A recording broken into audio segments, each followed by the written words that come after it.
Oke, bismillahirrahmanirrahim. Assalamualaikum warahmatullahi wabarakatuh. Waalaikumsalam warahmatullahi wabarakatuh. Salatu wassalamu ala asrofil anbiya'i wal mursalin wa ala alihi wa sahbihi ajmain. Amma ba'du. Selamat datang sampai berjumpa kembali di perkuliahan ke 10 mata kuliah kartografi tematik hari ini Jumat tanggal 4 Desember 2020 ya. Jadi alhamdulillah kita sudah memasuki minggu ke-10 untuk mata kuliah ini. Alhamdulillah bagi rekan-rekan yang masih dapat bergabung, berarti insya Allah jaringan dan kuotanya masih aman ya. Mudah-mudahan. Dan kemudian alhamdulillah juga kalian masih sehat walafiat. Mudah-mudahan kedepannya selalu sehat ya. Kita semua selalu disehatkan.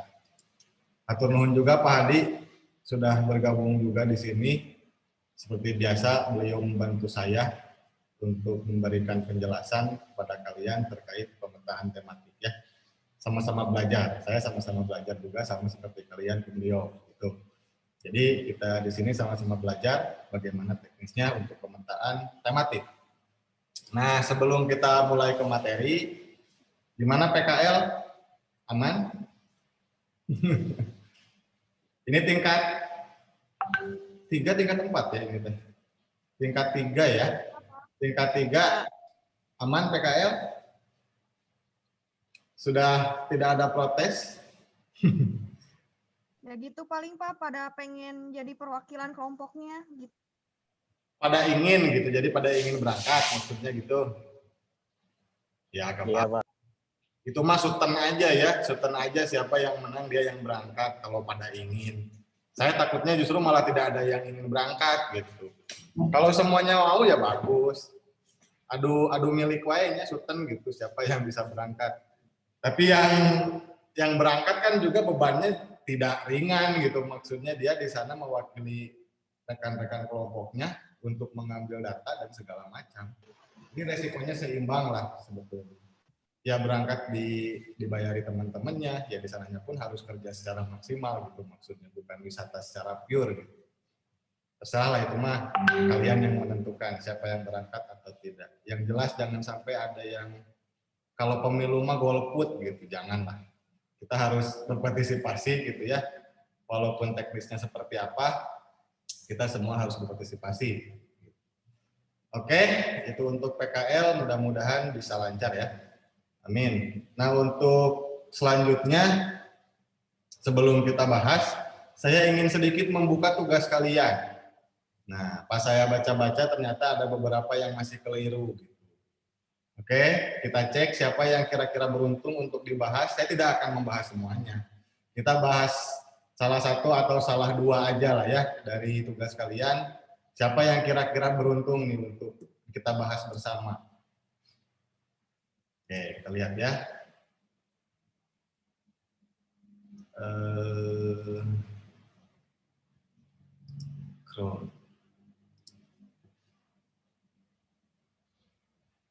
Sudah muncul? Nah, ini tugas pertemuan 9 untuk mata kuliah ini. Bisa dilihat ada beberapa orang yang belum mengumpulkan. Saya tidak akan berbohong ya kalau misalnya nilai kalian nanti ada yang kosong, datanya dari sini.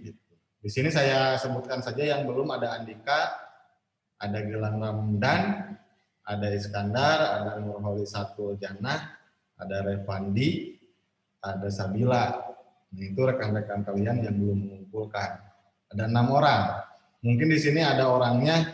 Ada gak salah satunya di sini hadir yang merasa dari 6 orang yang barusan saya sebutkan? Hadir Pak. Hadir. Andika belum mengumpulkan tugas? Dan Pak, kok Pak? Hah? Iya Pak, belum Pak. Baru pulang. Baru pulang jalan-jalan ya.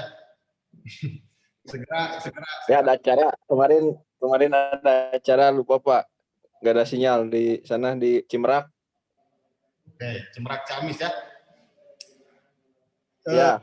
segera dikumpulkan yang belum karena akan saya periksa dan ada yang terlambat juga. Yap. Gak apa-apa, yang penting semuanya mengumpulkan. Ini ada Riva, ada Nanda, ada Hendra, ada Dina yang terlambat ya. Tapi gak apa-apa lah. Yang penting mengumpulkan. Kita cek. Ini ada yang Daniati. Ada Daniati hadir? Daniati hadir? Hadir, Pak. Oke. Daniati ini untuk tugas koordinat ya, koordinat geografis dan UTM. Ini daerah Sukarame, sepertinya, Kecamatan Sukarame ya, Kabupaten Tasik. Untuk koordinat geografisnya, ini betul atau salah? Coba rekan-rekan yang lain dilihat. Ini geografis betul? Betul. Oh, oke. Geografisnya sepertinya betul. Terus, UTM. Ini koordinat UTM-nya. Betul apa salah? Apakah betul seperti ini menghitung koordinat UTM? Emang dihitung? Emang dihitung? Ayo. Daniati, ini jelaskan kenapa koordinat UTM-nya seperti ini.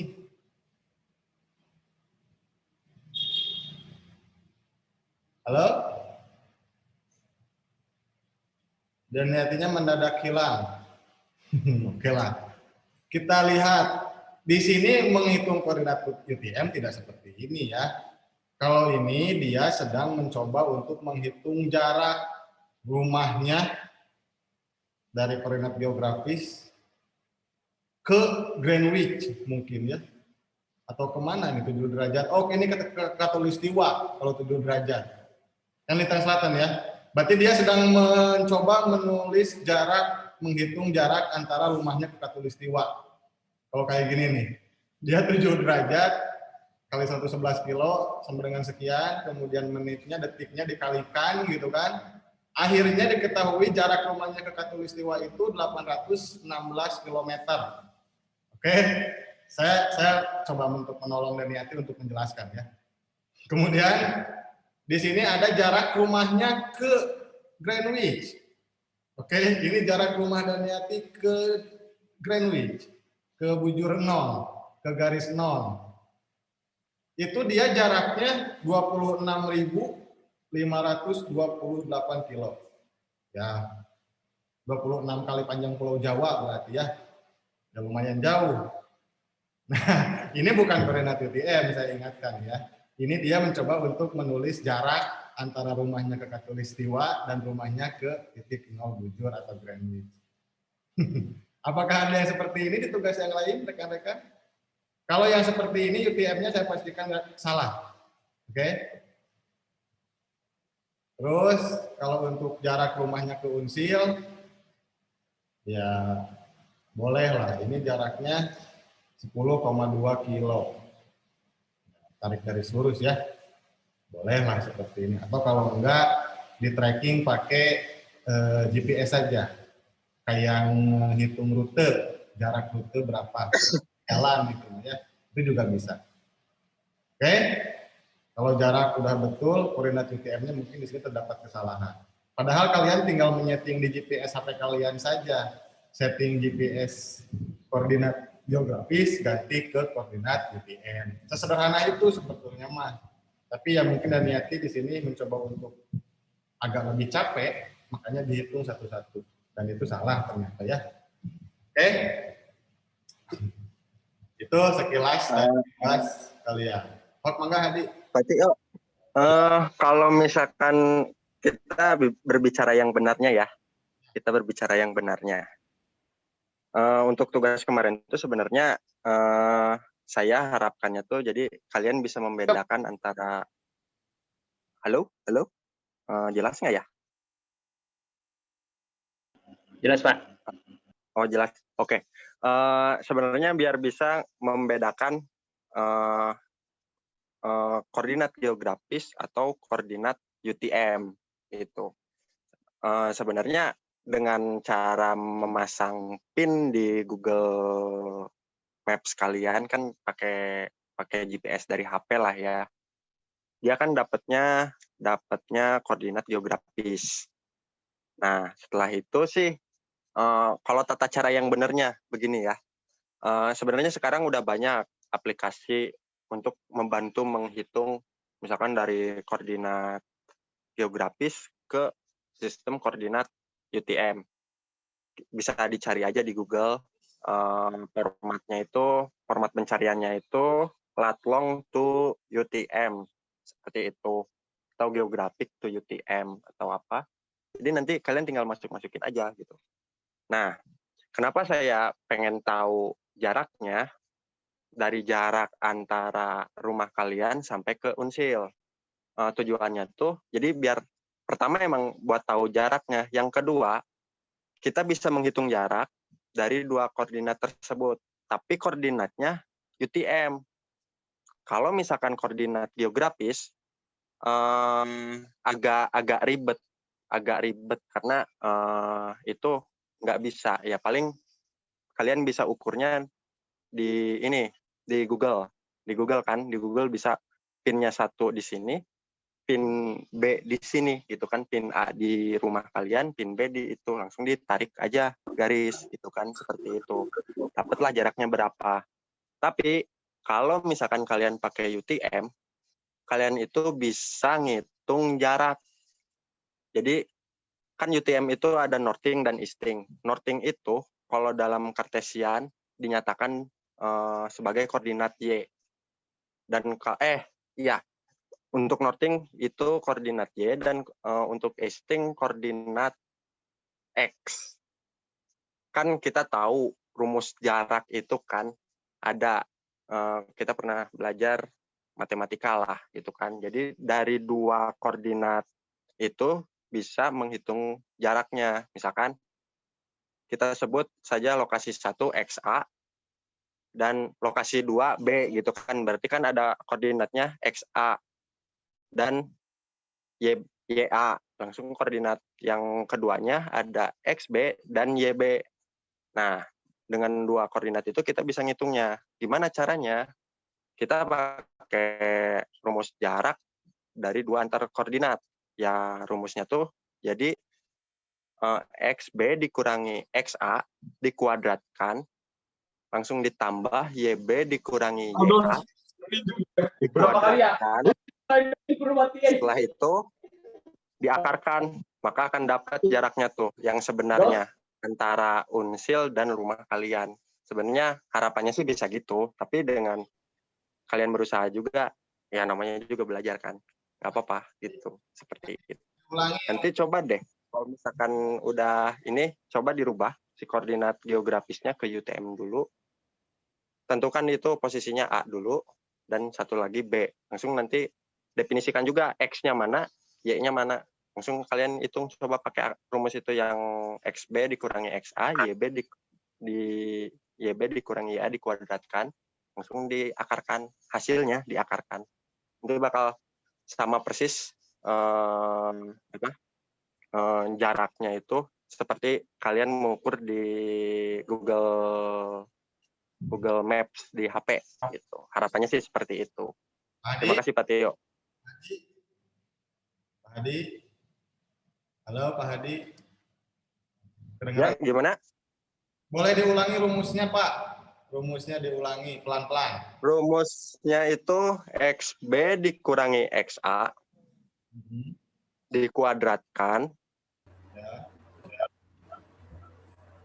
Dikurung ya, jadi kurung buka, XB dikurangi XA, kurung tutup dikuadratkan, ditambah YB dikurangi YA, dikuadratkan. Hasilnya diakarkan. Itu rumus jarak dua koordinat, itu udah baku.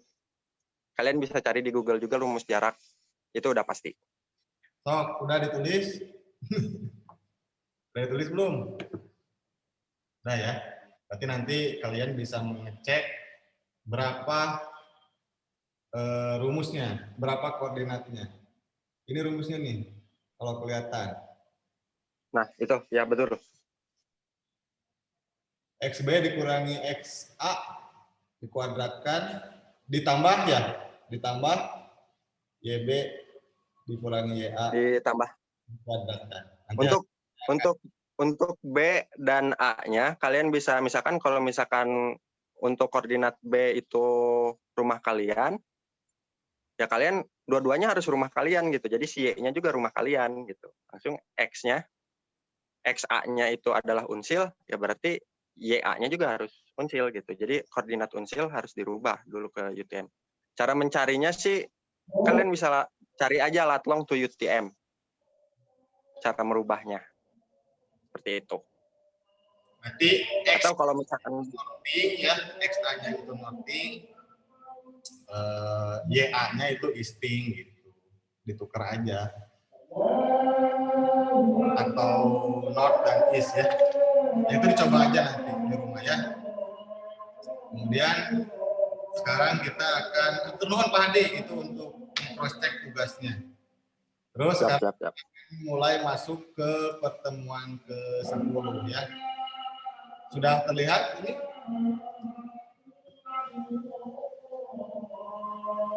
Sudah ya. Tapi di sini sedang ada. Kita nunggu adan dulu 2 menit lah ya. Biar suaranya jernih.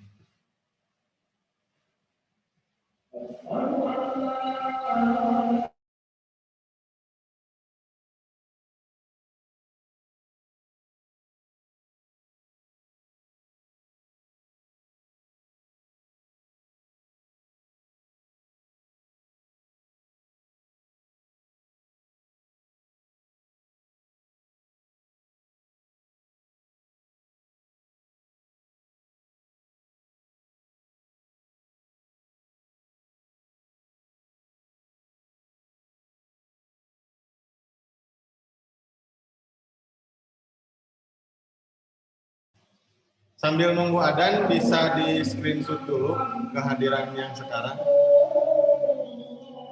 Maka yang pakai laptop boleh dibantu ya. Saya close dulu ini.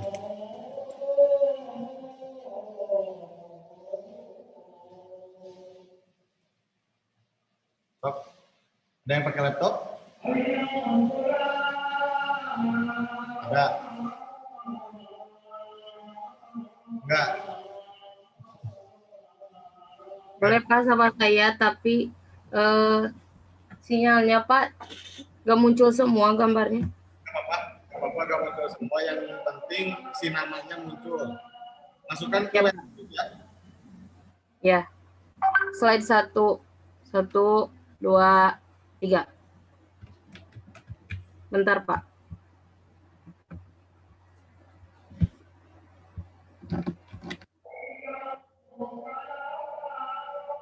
Slide 2.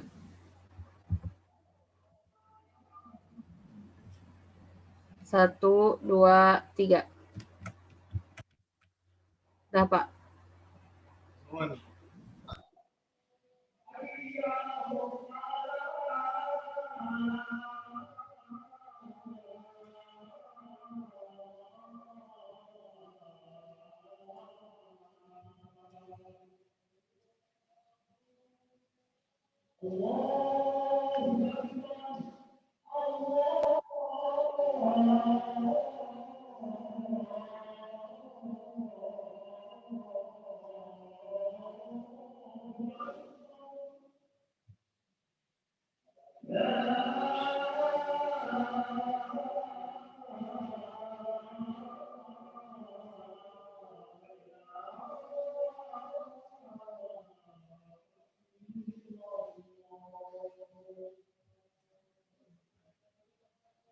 Oke, kedengeran suara saya? Bisa dimulai ya?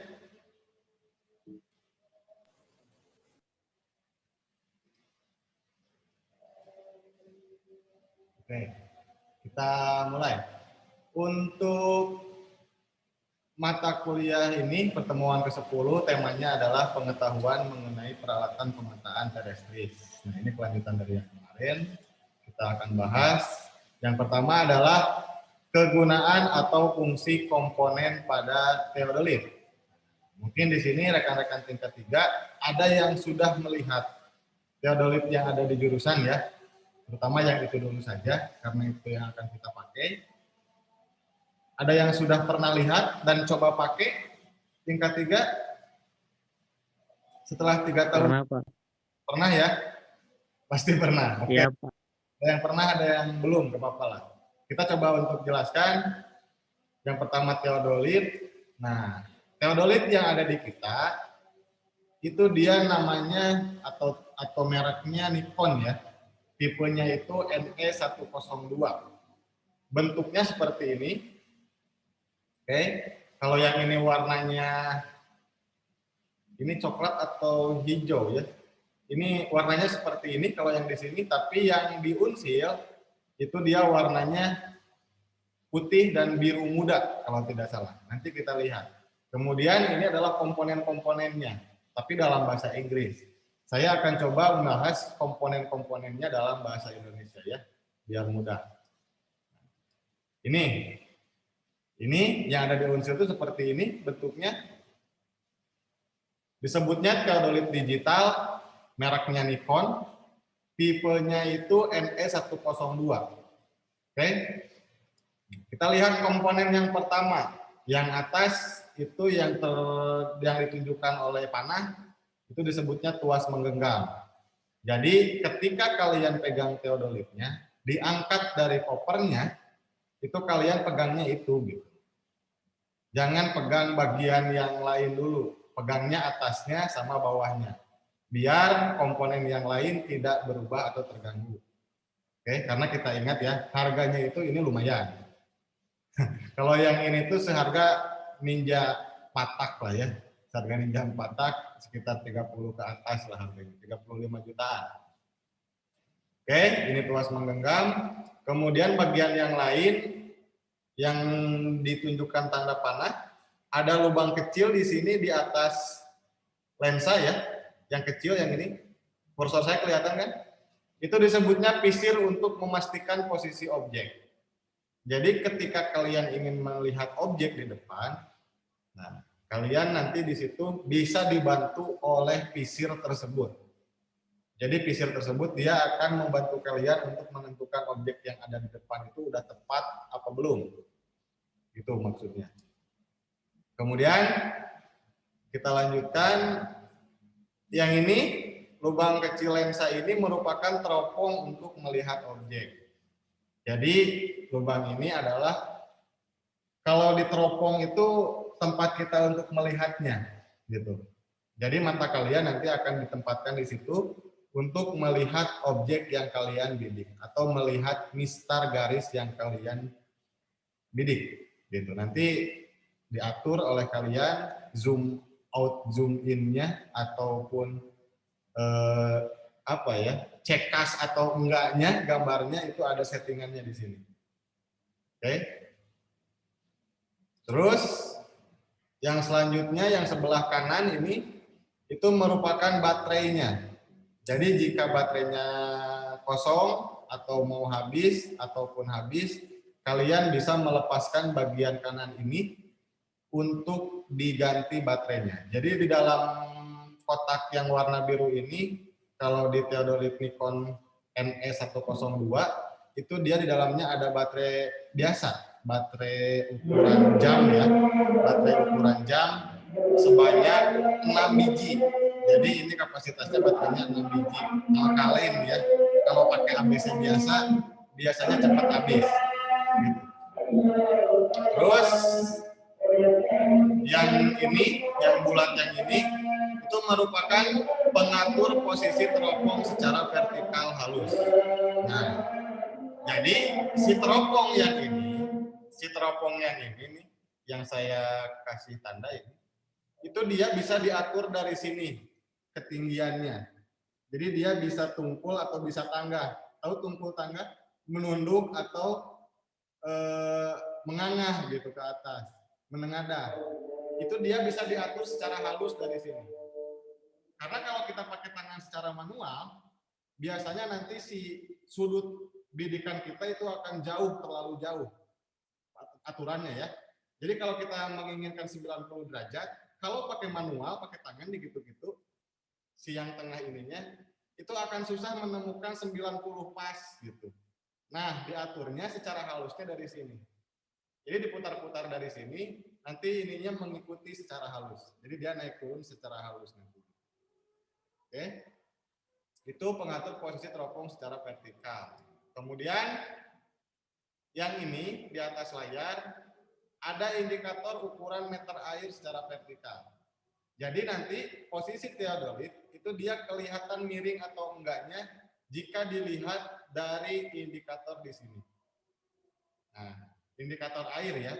Kalau kalian sering melihat ya orang yang mengukur datarnya sebuah tempat tuh suka ada indikator air. Nah, itu di situ tuh sama fungsinya. Ketika ini masih miring, di sini dia indikator airnya gelembung udaranya akan ke sebelah kiri atau ke sebelah kanan. Nah, di sini kalian harus men-setting bagaimana caranya agar si gelembung di indikator ukuran ini terus berada di sebelah tengah. Nah, itu menandakan bahwa si posisi teodolitnya secara vertikal itu dia sudah benar atau sudah lurus. Kemudian yang selanjutnya ada layar informasi azimut. Azimut itu adalah sudut bidikan ya. Kalau kalian mengarahkan teodolitnya ke arah tertentu, kemudian ditentukan sudutnya berapa, nanti dia muncul di sini sudutnya berapa. Di layar informasi azimut. Oke. Kemudian nah, yang ini yang tuas sebelah kanan yang hitam ini itu adalah pengatur posisi teropong secara horizontal halus. Yang ini dengan yang tengah yang ini bedanya apa? Kalau yang tengah yang tadi yang ini dia mengatur turun atau naik si teropongnya ya. Kalau yang tengah secara halus. Kalau yang di bawah yang ini yang sebelah kanan bentar. Kalau yang di sebelah kanan yang ini dia mengatur posisi teodolit untuk berputar ke kiri atau ke kanan. Tapi secara halus. Oleh kalian secara manual bisa digini-ginikan ya. Tapi kadang-kadang untuk mencari derajat yang lebih spesifik, yang lebih pas, itu pakai tangan agak sulit karena dia nanti si azimutnya akan loncat-loncat. Nah, secara halus diputarkan dari pinggir. Yang ini. Dia nanti akan berputar secara halus dan dapat menemukan azimut yang kalian tentukan secara tepat gitu. Paham maksudnya? Kalau yang atas mata di menentukan nunduk atau enggaknya si teropong secara halus, kalau yang tuas yang samping kanan ini itu untuk menentukan pergeseran perputaran si teodolitnya ke kiri atau ke kanan secara halus. Gitu ya. Oke. Kemudian yang ini di bawah juga ada indikator ukuran meter air secara vertikal horizontal. Nah, kalau yang atas mata ini secara vertikal saja, kalau yang bawah yang di sini itu meter airnya secara vertikal horizontal. Nanti kalian bisa tengok sendiri di alatnya, itu dia si gelembung airnya harus pas di tengah. Itu menandakan bahwa posisi alat tersebut sudah datar dan sudah lurus gitu posisinya. Oke. Jadi jangan coba-coba kalian pakai teodolit ini kalau si indikator ukuran meter airnya masih ngaco, baik yang atas maupun yang bawah ini. Kemudian yang terakhir yang paling bawah di sini ada skrup. Jadi diputar-putar juga sama. Itu untuk pengatur posisi vertikal dan horizontal. Jika kalian melihat indikator ukuran meternya masih kurang tepat yang ini, ya kan? Maka kalian di sini harus memutarnya ke kiri atau ke kanan. Ini kalau dipraktekkan langsung ini bisa secara gampang ya, tapi kalau di sini saya susah untuk menjelaskan. Jadi nanti diatur kiri kanan atas bawah bagaimana gitu ya, seakan-akan nanti akan menemukan posisi teodolit yang paling pas. Dapat dilihat di indikator ukuran meter airnya di sini. Oke. Sampai sini dulu ada yang ditanyakan untuk untuk komponen yang ada dalam teodolit digital. Ya.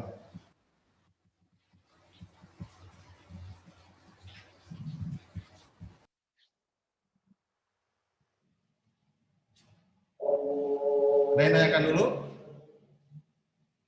Atau saya yang Pak, silakan.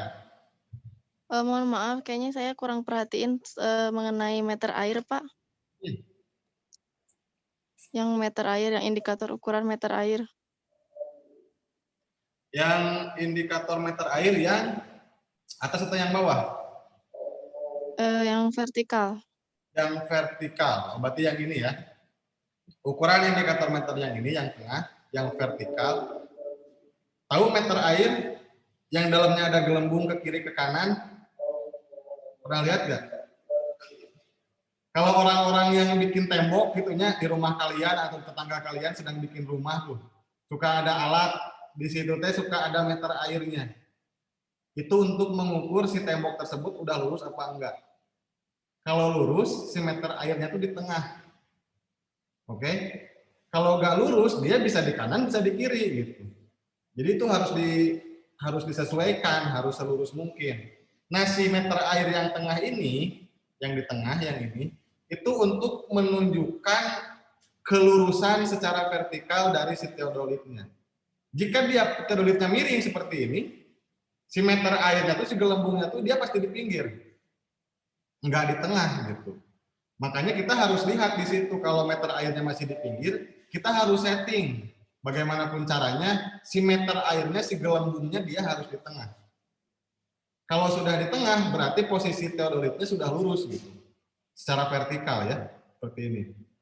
Kalau dia masih di pinggir gelembung airnya, itu dia pasti miring gini. Baik ke kanan maupun ke kiri. Enggak lurus gitu. Oke? Ada yang masih bingung? Tidak, Pak. Terima kasih. Oke. Ya. Yang lain cukup untuk yang ada ini, untuk teodolit, untuk alat yang pertama. Untuk lebih jelas nanti akan saya sharing video penggunaan alat ini. Tapi via YouTube ya, via orang lain gitu. Nanti saya akan cari videonya kemudian saya sharing ke kalian. Bagaimana cara melihat komponen-komponen yang ada pada teodolit ini. Ya untuk lebih jelasnya kalian main ke kampus, lihat sendiri gitu ya.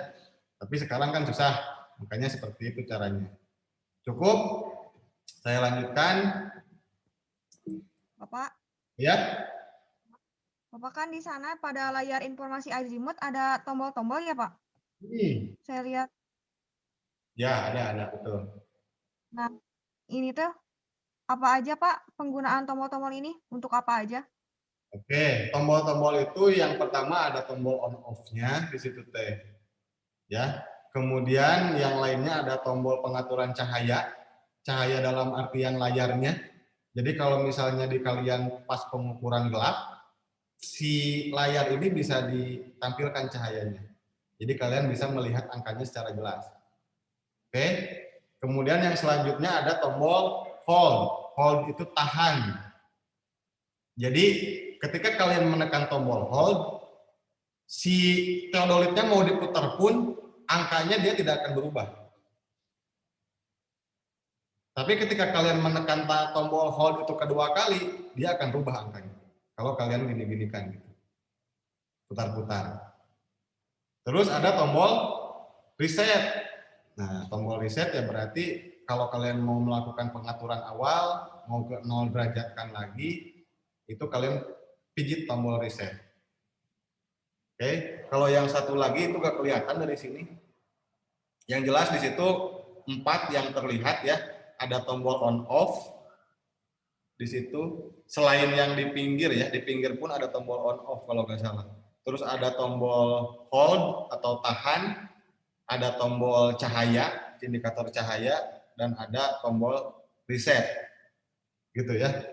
Nggak terlalu terlihat gambarnya, kurang jelas juga di sini ya. Mungkin nanti kita bisa sharing videonya. Oke, itu tombol-tombolnya. Dan kalau yang ini, tombol-tombolnya sederhana. Fungsinya cuma segitu-gitunya. Terkecuali kalau yang tombolnya kayak kalkulator banyak, nah itu beda lagi. Nanti kita belajar lagi tentang yang seperti itu. Karena alatnya di geografi nggak ada, makanya kita atau saya hanya menjelaskan yang ini. Gitu. Cukup? Ada lagi? Cukup ya, kita lanjutkan dulu. Sekarang kita masuk ke alat yang kedua, yaitu namanya tripod. Kalian pasti sudah tidak asing dengan istilah tripod. Tripod itu penyangga ya, kalau di kamera, kalau kalian suka foto-foto, tripod itu adalah wahana untuk menyangga kamera kalian. Tapi kalau yang di sini, tripod ini berguna untuk menyangga teodolit kalian yang kita pakai. Ini pernah lihat di jurusan? Di jurusan ada, tapi cuma satu. Sedangkan teodolitnya ada dua, gitu kan? Saya pun kurang paham kenapa belinya cuma satu. Teodolitnya punya dua, gitu ya. Makanya waktu itu ketika praktikum, saya pernah meminjam ke jurusan teknik sipil. Satunya lagi, gitu, biar bisa dua-duanya dipakai. Nah, ini sedang diajukan juga untuk beli satu lagi, biar kita bisa lebih maksimal. Ini namanya tripod. Oke, jenisnya seperti ini. Nanti kita bahas per komponennya ada apa aja. Ini contoh yang lain, hampir sama fungsinya tapi bentuknya agak beda. Kalau yang tadi mah batangnya segi 4, kalau yang ini mah bulat ya, tabung. Ini juga sama, ya lebih ke estetika sih. Kalau fungsinya sama ya, estetikanya beda-beda. Tergantung sukanya dan harganya gimana. Ini, jadi nanti fungsinya si tripod ini dia akan menyangga si teodolit yang ada di atasnya. Seperti itu ya. Bentar saya ada.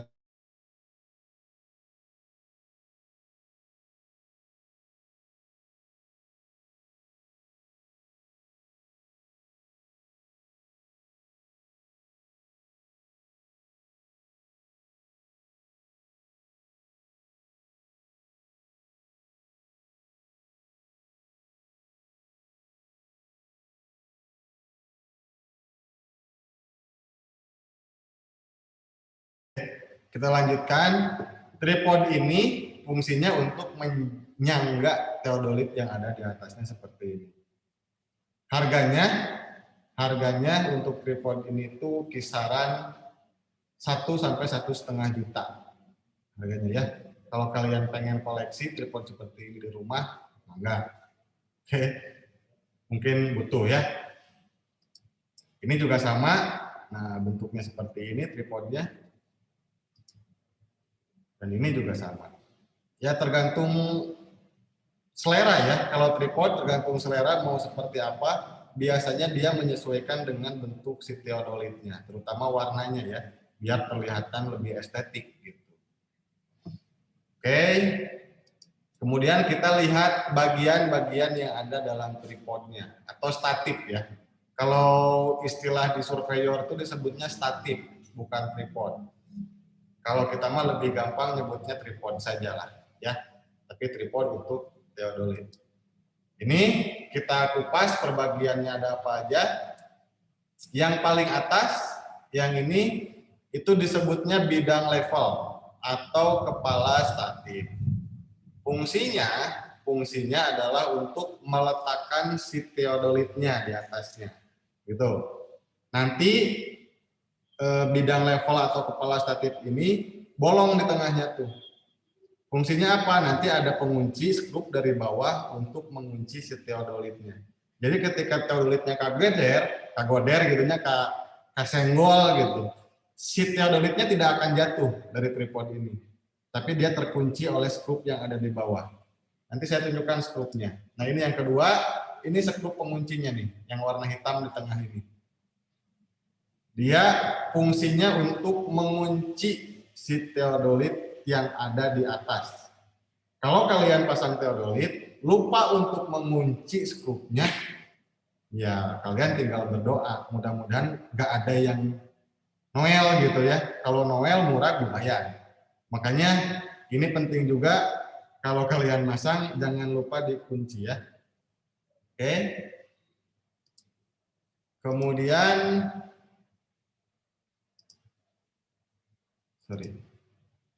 yang ketiga ada tali pembawa. Nah, tali pembawa ini tidak terlihat kalau di foto ini.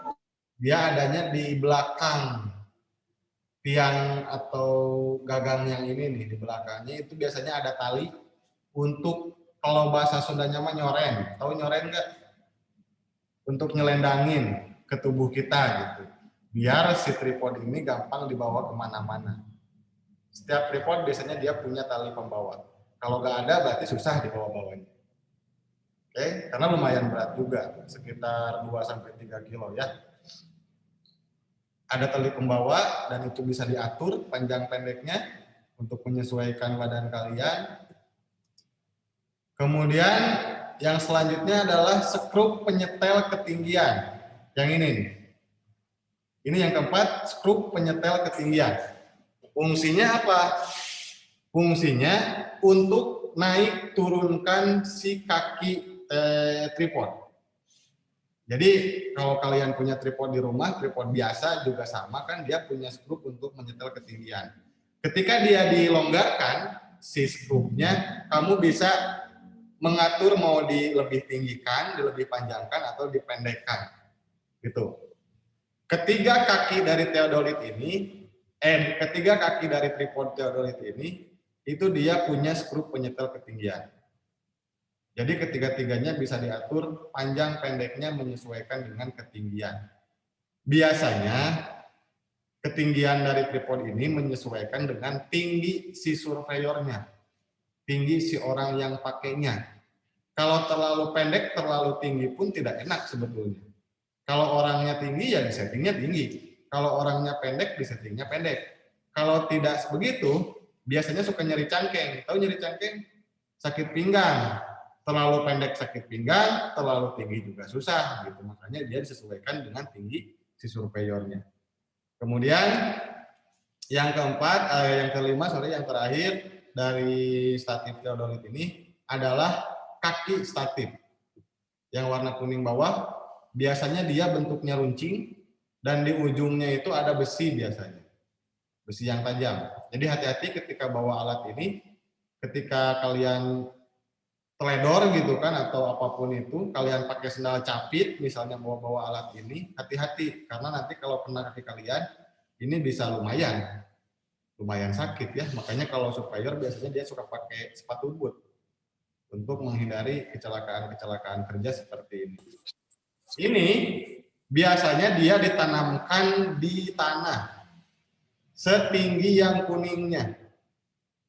Oke? Kalau bisa ini dibebeskeun, atau dibebeskeun enggak? Ditincak ke bawah gitu kan. Di sini ada luas sedikit di sini nih, ada sedikit nyengcet, tahu nyengcet enggak apa nyengcet deh? Ada sedikit menonjol keluar nih kelihatan. Itu fungsinya untuk kaki kita menekan dia ke tanah. Ini nih. Nih, kelihatan enggak? Di atas di sini, di atas yang warna kuning ini ada agak sedikit keluar nih. Ada luasan sedikit keluar, dia fungsinya untuk ditekan sama kaki kita biar si kaki teodolitnya bisa masuk ke tanah. Gitu. Fungsinya apa? Ya fungsinya buat agar si tripod ini tidak mudah jatuh. Gitu. Jadi semakin dalam masuk ke tanah, biasanya dia akan semakin stabil. Oke. Itu tripod atau statif teodolit. Ada yang tanyakan dulu? Untuk nomornya Pak. Ya silakan. Ini kan teodolit biasanya dipakai di lapangan tuh kadang nggak datar ya. Nah nanti untuk melihat keseimbangan teodolitnya apa lihat di indikator meter air yang dari si tripod ini kan keseimbangannya melihatnya dari meter air yang di teodolit atau ada yang indikator di tripodnya sendiri Pak? Jelas ya. Untuk indikator datar atau tidaknya si teodolit, si tripod teodolit ini, itu kita acuannya dari meter air yang ada di teodolitnya. Jadi untuk di tripodnya di sini itu tidak ada meter airnya. Oke. Jadi ketika kita memasangkan teodolit ini, kita pendekatannya itu adalah pasangkan sedatar mungkin si atasnya. Gitu. Pertama seperti itu, pasangkan sedatar mungkin. Terus kita pasangkan teodolitnya. Kita cross check apakah sudah lurus apa enggak. Nanti kita ngatur-ngaturnya jika si teodolitnya sudah terpasang. Tapi usahakan ketika dia dipasangkan di awal, ketika tanpa teodolit, itu dia sudah mendekati datar yang sempurna dulu gitu si atasnya. Baru ketika kita sudah yakin itu sudah datar sempurna, baru kita pasang si teodolitnya. Nanti di situ kita bisa meng-cross check apakah sudah benar datar apa enggak. Nanti dilihat di meter airnya seperti apa. Itu Gilang. Karena untuk di tripod ini tidak terdapat meter air ya. Jadi tripod ini kenapa disetting seperti ini? 3 kakinya bisa panjang atau pendek. Itu untuk menyesuaikan ke medan yang akan kalian nanti pakai di lapangan.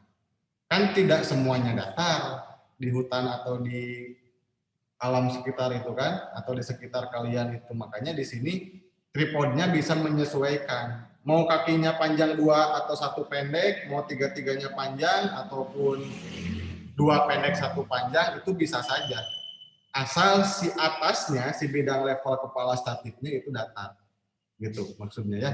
Jadi bisa ditempatkan dimanapun. Tujuannya seperti itu. Oke? Gitu kali. Gila. Ya Pak, paham Pak. Terima kasih Pak. Ya, mangga lanjutkan yang lain. Ada yang bertanya tentang tripod? Sebelum kita lanjutkan ke yang lain. Cukup tripod? Oke, sepertinya cukup ya. Kita lanjutkan ke alat yang ketiga. Alat ketiga ini disebutnya mistar ukur. Atau biasa kalau orang surveyor nyebutnya rambu ukur. Mistar ukur atau rambu ukur. Oke, kita lihat bentuknya seperti apa. Ini pernah kalian melihat benda ini di jurusan? Di lab, sorry, di lab. Ini juga sama. Nah, pernah melihat benda ini di lab? Ada, Pak. Ada ya. Biasanya dia dimasukkan ke sarungnya. Sarungnya warna oranye atau warna hitam panjang biar tidak rusak. Dan dia bisa dipanjangin. Mirip antena ya, mirip antena, bisa dipendekin secara maksimal, kemudian bisa dipanjangin secara maksimal. Kalau mistar ukur ini atau rambu ukur ini, dia punya meter airnya kecil di pinggir biasanya. Itu untuk membantu si surveyor agar bisa dapat memberdirikan alat ini secara benar. Gitu. Karena kalau alat ini diberdirikan secara miring kiri kanan, itu akan susah nanti untuk melihatnya dari teodolit. Makanya biasanya di sini nih, di belakang ini biasanya itu ada meter ukur airnya yang menunjukkan si alat tersebut sudah lurus apa enggak. Ada meter airnya di belakang ini biasanya. Segede kelereng. Nanti kalian bisa lihat lah di jurusan atau di lab bentuknya seperti apa. Mistar ukur ini fungsinya untuk apa? Kalau tadi teodolit untuk melihat atau membidiknya, menentukan azimutnya, kalau tripod itu untuk menyangga si teodolitnya, kalau si mistar ukur ini fungsinya untuk apa? Ada yang tahu? Yang dibidiknya, Pak. Mistar benang atas, benang tengah, benang bawah. Oh, ada yang pernah pakai ya? Ada yang pernah pakai, ada yang pernah belajar ya? Oke, betul ya. Jadi ini untuk objek bidikan. Jadi kalau kalian pakai teodolit, kalian nanti akan membidik mistar ukur ini di tempat yang kalian tentukan. Walaupun jaraknya jauh, dia tetap terlihat. Gitu. Dulu pernah ya di FK pernah pakai rekan-rekan, kita membidik di belakang, di dekat perpus, ngebidik sampai ke ujung warung Simi di gedung lab ya, itu dia masih terlihat di dalam lensa teodolitnya. Gitu. Nah ini fungsinya yaitu untuk menentukan jarak dan sudut naik atau turunnya sebuah tempat. Nanti kita lihat bagaimana cara membaca rambu ukur ini. Oke, kita lanjutkan. Cara membaca mistar ukur atau rambu ukur teodolit. Nah, ini bentuknya seperti ini. Ada yang bisa nggak melihat atau membaca ini? Misalnya ini 09 apa, 010 apa, dan bagaimana cara bacanya?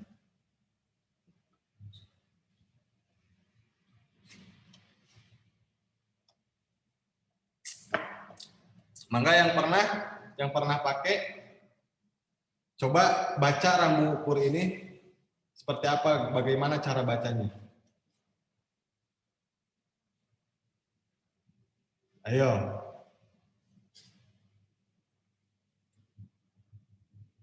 Ini tidak jauh berbeda ya. Sok silakan, ada yang mau coba?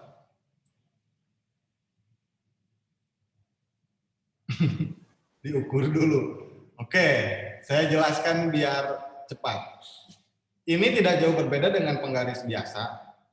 Di sini misalnya angka 09 itu dia menunjukkan garis yang ini. Oke. Garis yang ini 09. Kalau 10-nya, kalau 10-nya sorry, itu garis yang ini. Berarti dia satu ruas segini, itu dia satu bilangan. Kalau di sini saya tunjukkan nih, ya. Kalau di sini di garis ini dia tepat 10,00. Ini saya contoh cara bacanya gini ya. Kalau di tengah yang di garis ini nih, di bawah angka E kebalik ini, yang paling bawahnya, itu dia 10,50. Oke, terus yang atas, di atas angka E kebalik ini, di garis ini, itu dia masuk ke 11,00. Oke, jadi jika di sini berapa nih? Coba, di tengah-tengah E yang atasnya di sini. Kelihatan kursor saya? 10,70 Pak. Di sini. 70? 75. 0,8. 0,80. 78. Oke, di sini nih. Di sini. Nah. Kelihatan? 8 Pak, 8. 10,8. 8, Pak. Kalau di sini 7 Pak. 7. Bisa nggak? 10,7 maksudnya ya, bukan 7, 10,7. Kalau di sini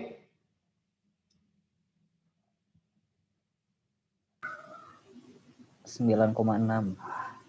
9,6. Betul.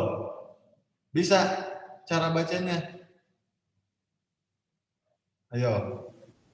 Berarti yang per sudut itu 0,1 nggak, Pak?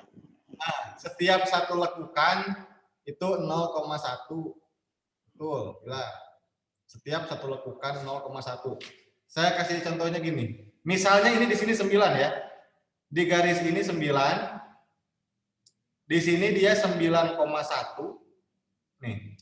Di sini dia 9,2. Di sini dia 9,3. Terus di sini 9,4. Baru di sini 9,5. Gitu. Begitupun seterusnya ke atas. Di sini 9,6, 9,7, 9,8, 9,9, kemudian masuk 10. Gitu ya. Cara bacanya seperti itu. Tapi kan tidak semuanya pas di angka itu, di bagian itu. Kadang-kadang suka ada di tengah. Segini nih misalnya nih. Nah, ini kira-kira berapa?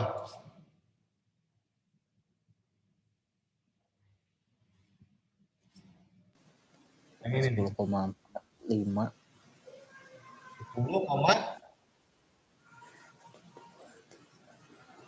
wah. 10, berapa? Ini di sini nih. Nah, 10,3,5. 10,35. 10, 35. 3,5. 3,5. 10,35. Tapi ya kadang-kadang agak ke atas dikit atau agak ke bawah dikit. Berarti kadang-kadang 10,34, 10,37 bisa jadi kan.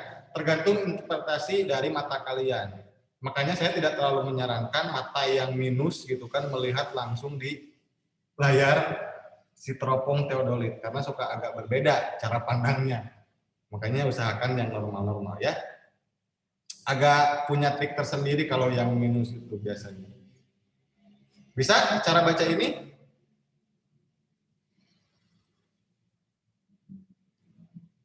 Oke, saya lanjutkan nih.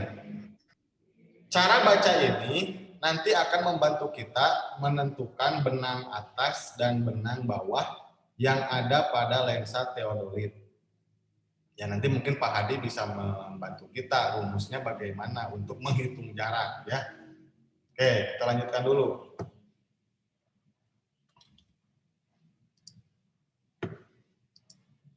Nah ini, oke, ini contohnya. Ketika kalian nanti membidik, ini A itu adalah objek teodolit kalian di sini, tripodnya di sini. Kemudian kalian membidik mistar ukur yang ada di titik B di sini. Sorry. Nah, ketika kalian membidik ke mistar ukur yang ada di titik B, nanti kalian melihat ke lensa yang ada di teodolit. Yang akan kalian lihat itu seperti ini nanti gambarnya. Yang bulat ini nih. Ini adalah lensa teodolitnya. Nanti yang munculnya tuh gambarnya seperti ini.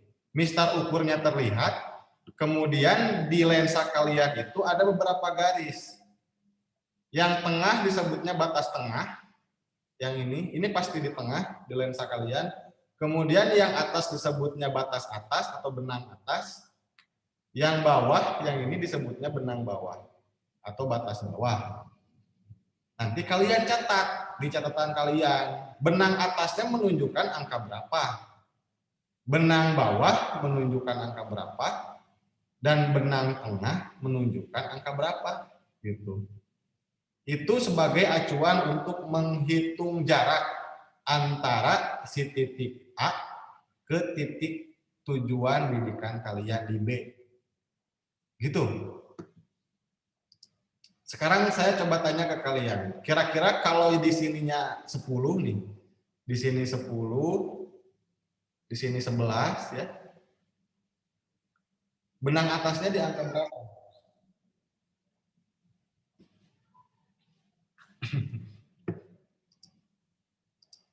Nih, saya kasih bantuan.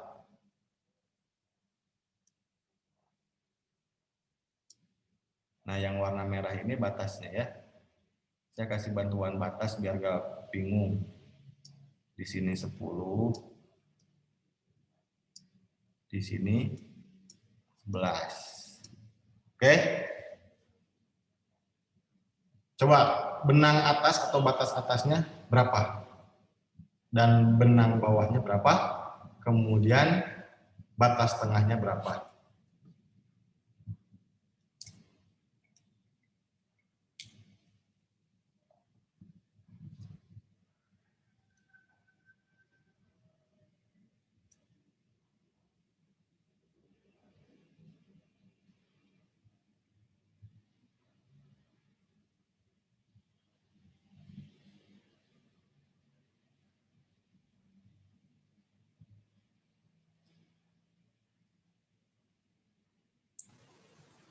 Udah belum? Benang atasnya Pak 11,45 Pak. Terus? Benang bawah 10,05. 10,05. Batas tengahnya? Belum Pak. Belum. Oke.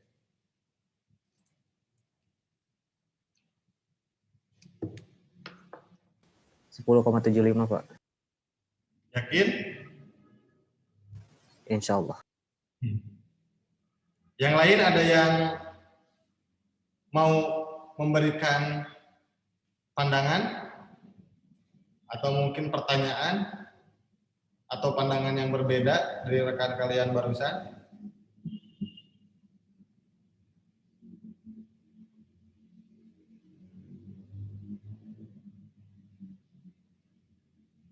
Hmm?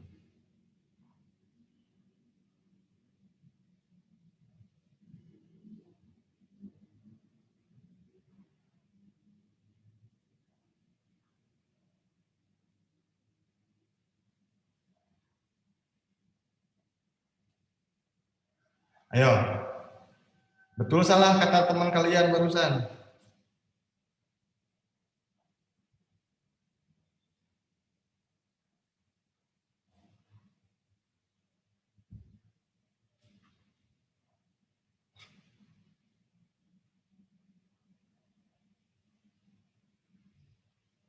Hmm? Ada yang mau membenarkan atau menyalahkan nggak? Coba cek. Yang ini nih, benang atasnya dulu. Benang atasnya, berarti yang ini ya. Yang ini nih, benang atas. Itu dia berapa angkanya? Dia angkanya masuk ke 11 kan? 11, 1, 2, 3, 4. Nah, 4 belum masuk ke 5 berarti. 4, 5. Oke. 11 titik, 4, 5. Betul berarti ya?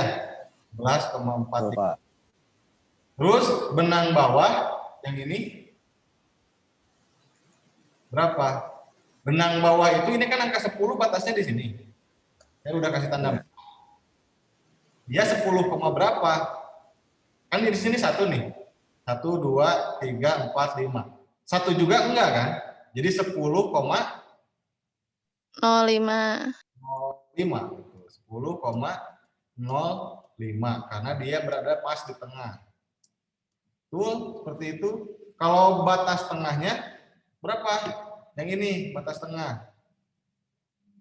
10,75. 0,75. Betul, 10,75. Kenapa 10,75? Ini 10, di sini 1, 2, 3, 4, 5, 6, 7.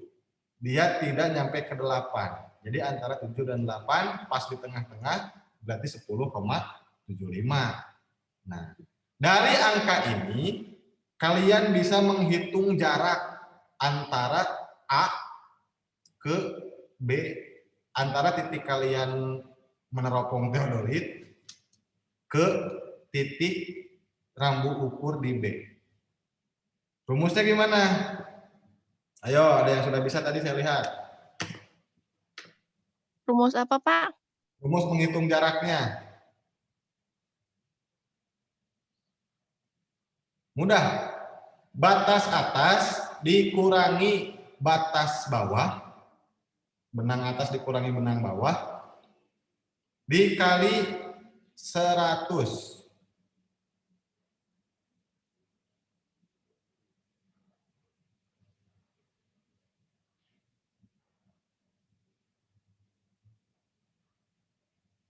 Oke. Batas atas dikurangi batas bawah dikali 100. 100 biasa. 140, Pak. Bukan. Benang atasnya berapa tadi? 11,45. 45. Kurangi 10. 05. 5. Sama dengan 1,40.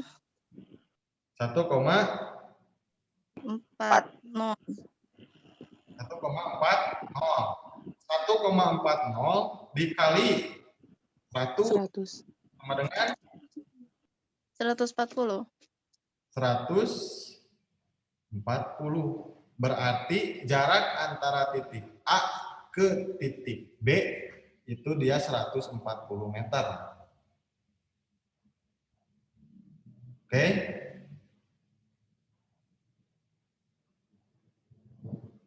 Paham caranya?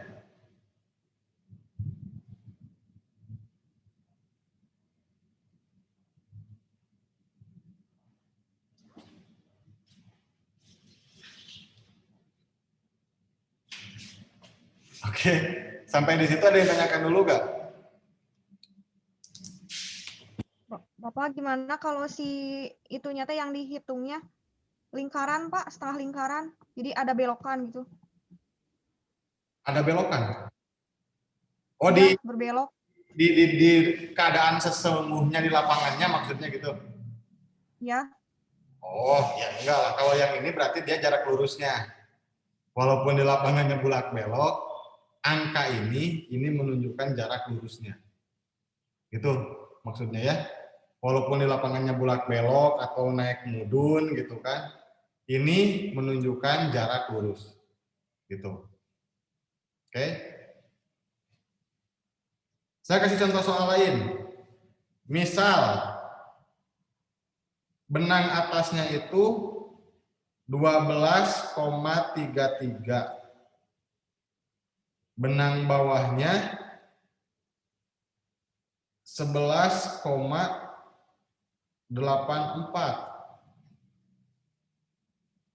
Berapa jaraknya? Batas atasnya berapa tadi, Pak? 12,33.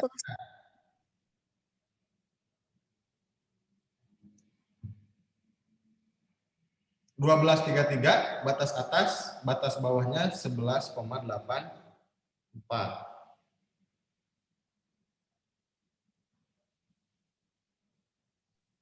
49 Pak. 9. 9 meter. 49 meter, betul. Berarti nanti ketika kalian pegang teodolit, kemudian kalian arahkan ke mistar ukur, kalian lihat azimutnya berapa derajat, misalnya 108 derajat, 70 menit, 11 detik misalnya ya, angka dalam azimutnya tuh. Terus jaraknya berapa? Jaraknya tuh ya ini hitungnya. Kalian tinggal hitung aja, tentukan batas atas, batas bawah, dikurangkan selisihnya berapa, kemudian dikali 100. Cara ngecek kesalahannya, di sini Pak Hadi bisa membantu. Pak Hadi? Halo? Pak Hadi? Ya, ya. Kita ngecek kesalahan benang tengah ya, Pak? Ya, benang tengah, Pak Hadi. Oh ya, kita ngelihatnya jadi begini ya. Maksudnya sebenarnya benang tengah itu dia dipakai buat menentukan beda tinggi. Beda tinggi antara target sama tempat kita berdiri. Jadi target itu si mistar ukurnya, langsung tempat kita berdiri adalah tempat berdiri si teodolitnya. Nah, dengan benang tengah itu kita bisa menentukan beda tinggi antara teodolit dan mistar ukurnya berapa gitu kan. Jadi sebenarnya kalau misalkan ini batas tengahnya 10,75, berarti beda tinggi antara teodolit dengan mistar ukur adalah 10,75 meter gitu kan. Tapi ingat si teodolitnya juga berapa tingginya terhadap permukaan tanahnya. Misalkan permukaan tanahnya 1,5 meter gitu kan. Nah, berarti ada selisih tuh di antara bacaannya 10,75 dan tinggi teodolitnya 10,5. Nah, ya udah, biar kita tahu beda tingginya 10,75 hasil benang tengahnya itu dikurangi tinggi dari si teodolit tersebut terhadap permukaan tanah. Jadinya kan ada selisih sekitar 0,25. Jadi antara teodolit dan target beda tingginya adalah 0,25 meter. Turun. Naik Pak, sorry. Ya, sorry, naik gitu. Nah, terus dari data-data di sini juga kan kalau ini hitungannya udah benar-benar pas ya, 11,45 langsung 10,05 dan benang tengahnya itu ada di 10,75. Kalau misalkan targetnya tuh di sini gitu. Dan tiba-tiba kita ngebacanya tuh nggak pas kayak begini. Jadi kayak ada di angka ada di sekitaran sini nih, mungkin. Nah, sekitaran sini.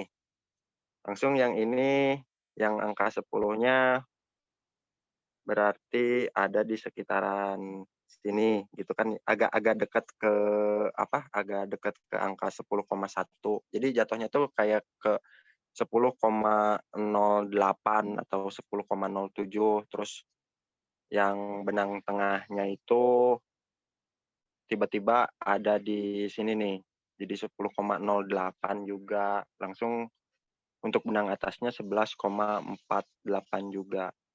Nah, sebenarnya keadaannya kan ini, aduh ini yang benernya yang mana ya gitu kan. Saya bacanya benar apa enggak gitu kan, takutnya salah. Kita mengecek benang tengahnya itu, cara mengeceknya itu mudah.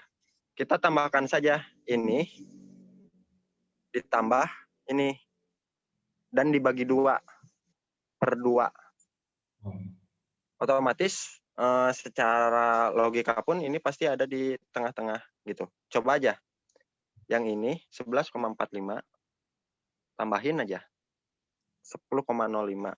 Maka hasilnya pasti 10,75.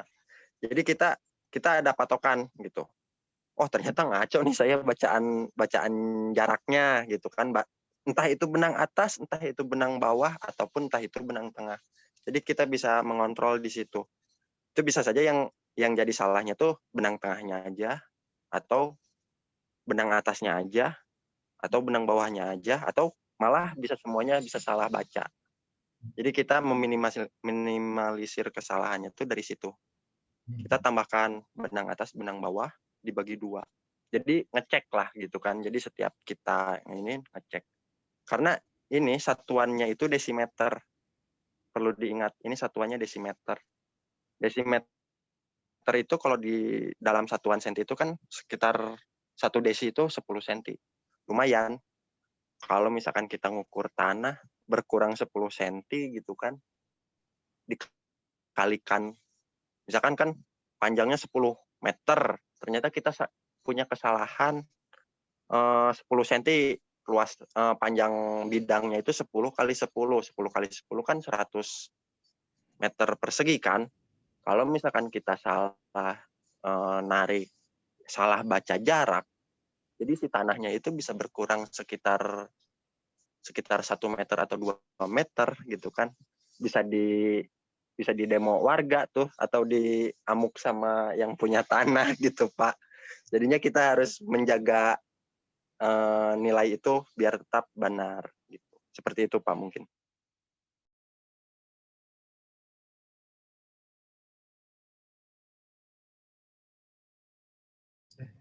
Kedengeran? Kedengeran ya. Jadi untuk meng-cross check-nya, tadi Pak Hadi bilang, misalnya kita ragu nih, ketika kita melihat sebuah lensa teodolit, kita ragu batas benang atas, benang bawah, tengahnya itu berapa.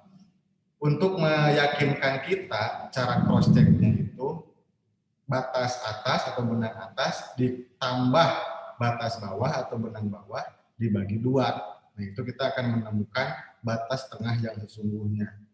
Kadang-kadang kan di lapangan banyak faktor, misalnya mata kita kelilipan atau bagaimanapun, itu pandangan kita akan terganggu nantinya. Jadi untuk meng-cross check-nya itu seperti itu. Oke. Terus tadi yang maksud Pak Hadi tinggi objek itu yang ini nih. Tinggi objek itu, tinggi mistarnya yang ini nih, di sini. Yang 10,75 itu maksudnya ini, titik ini, di tengah-tengahnya. Kalau tinggi alat, itu dia di sini, pas lensanya. Pas lensanya ya. Jadi teodolitnya pun tidak seluruhnya. Tinggi alat itu dia sampai ke lensanya saja. Lensa ke tanah, itu tinggi alat berarti. Nah, tinggi lensanya berapa? Misalnya di sininya 10,5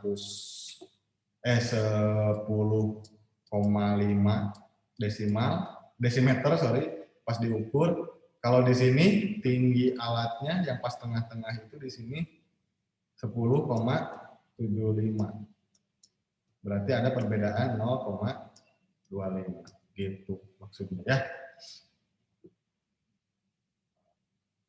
Sip, sekarang kita lanjutkan. Ada yang tanyakan dulu tentang yang ini?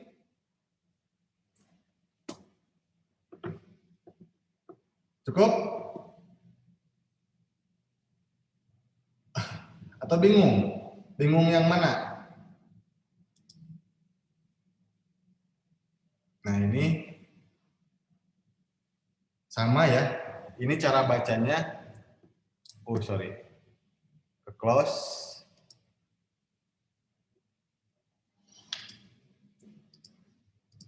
Nah ini kira-kira benang atasnya berapa, benang bawahnya berapa, dan benang tengahnya berapa.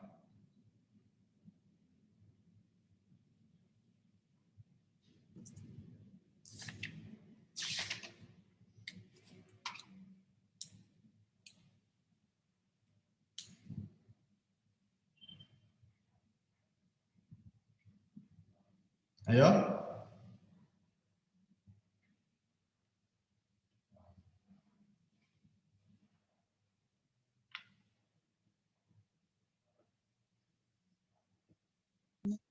Benang atasnya 17,55, 17,55, yang benang bawahnya 16,55. Yakin? Aulia ya? Bismillahirrahmanirrahim. Kita bukan kuis tok-tok wow ya, yang suka lihat kuis tok-tok wow si Baim. Bukan. Kalau kita lihat secara seksama, ini dia tidak pas di tengah loh. Coba cek yang atas dan yang bawah. Dia agak geser ke atas dikit dari tengah. Oke? Kita coba lihat. Ini nih, garis tengah ini, garis benang atas, sorry, dia posisinya tidak pas tengah-tengah. Dia agak geser ke sebelah atas dikit. Makanya ini bisa disebut angkanya itu 17,57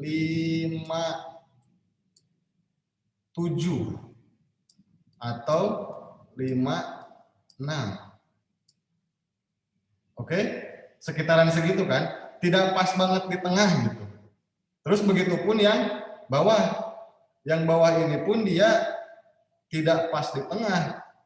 Kadang-kadang kisarannya itu 16,56 atau 57 atau 56 gitu. Nah, gitu loh maksud saya. Jadi kalian lihat secara seksama, terus kalian kira-kira, oh ini teh pas atau kira-kira lebih atas atau lebih bawah. Jadi kalian bagi aja sendiri, kira-kira rentangnya di angka berapa, gitu.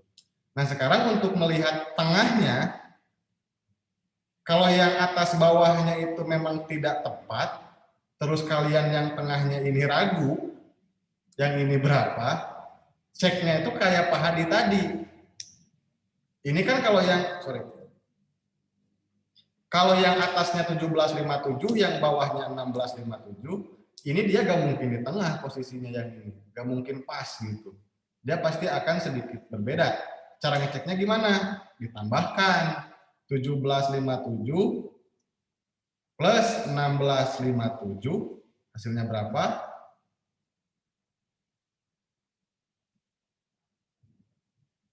34,14, terus dibagi 2.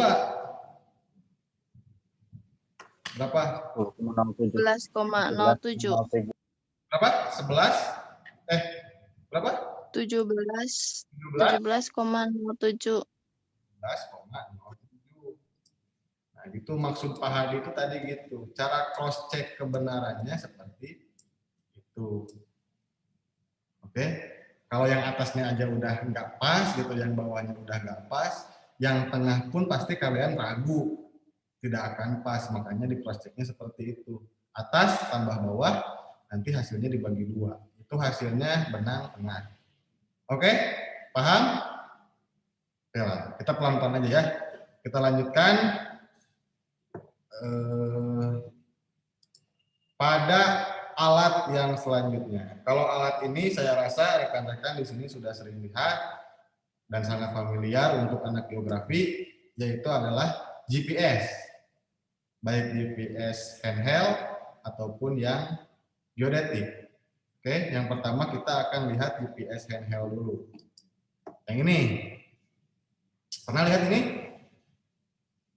Kalau GPS ini pernah lihat di lab? Pernah pakai ya? Tingkat 3 saya rasa pernah pakai lah. Udah pernah sering ke lapangan, saya yakin pernah pakai dan bisa.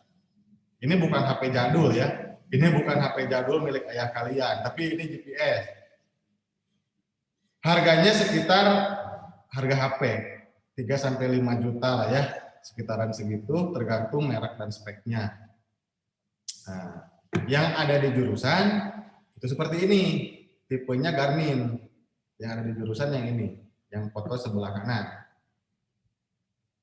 Ada yang tahu perbedaan antara GPS ini dengan GPS yang ada di HP kalian seperti apa? Sok berbicara.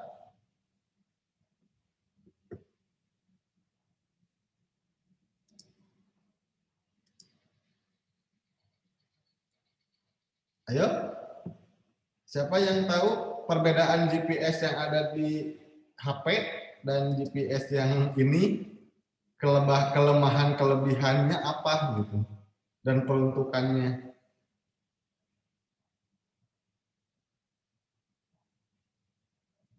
Saya absen ya.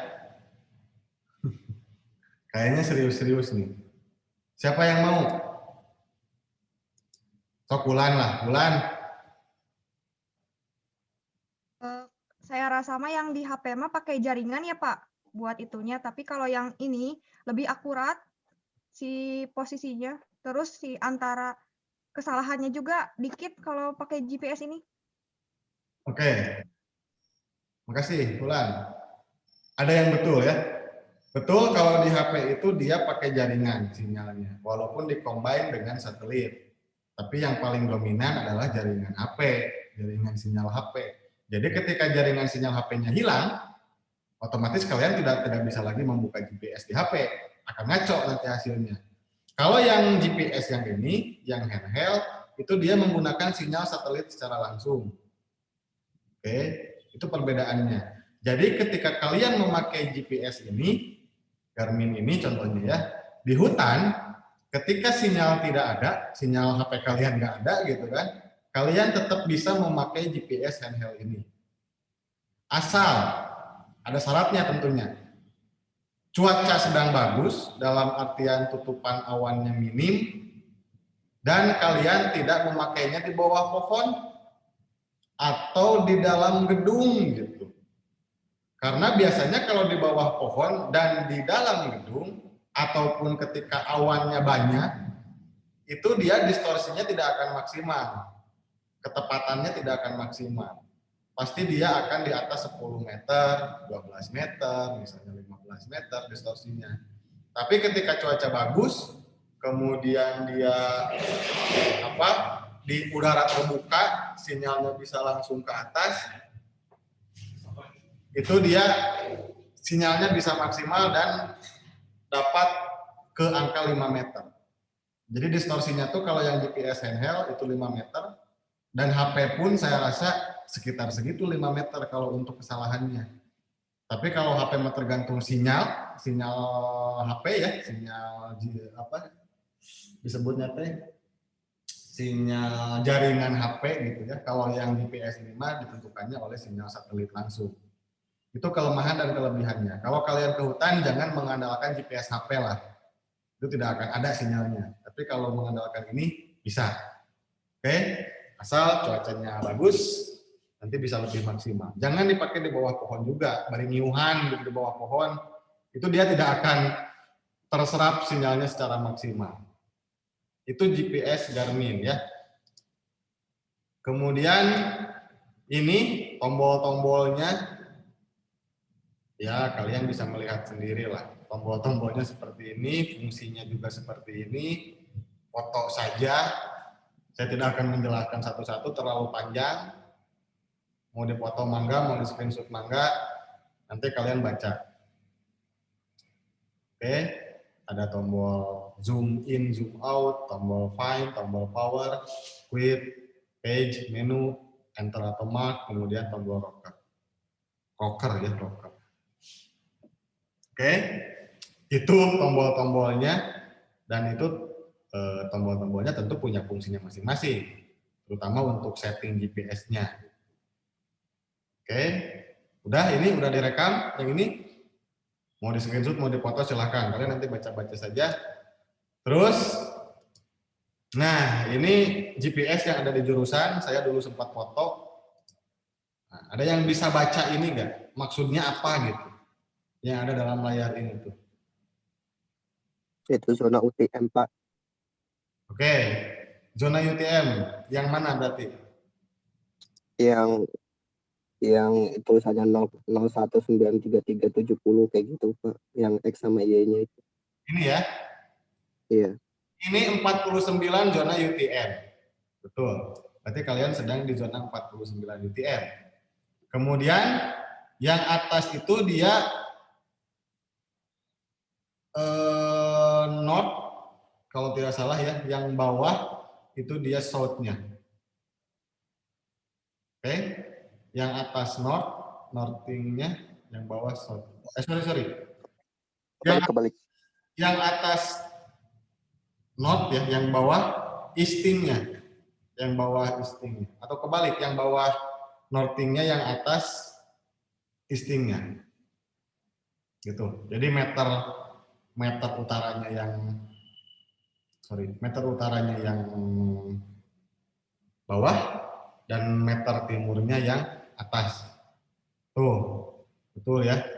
Meter utaranya yang bawah, meter timurnya yang atas, atau northingnya yang bawah, eastingnya yang atas.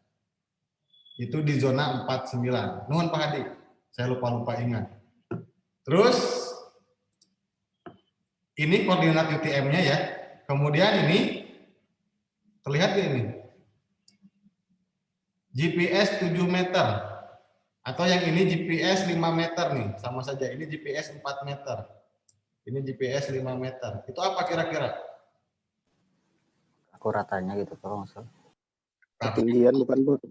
Apa? Ketinggian. Bukan. Kalau ketinggian distorsi ya. Ini keakuratan distorsi disebutnya. Berarti tingkat kesalahannya itu GPS yang ini dengan sinyal segini gitu kan.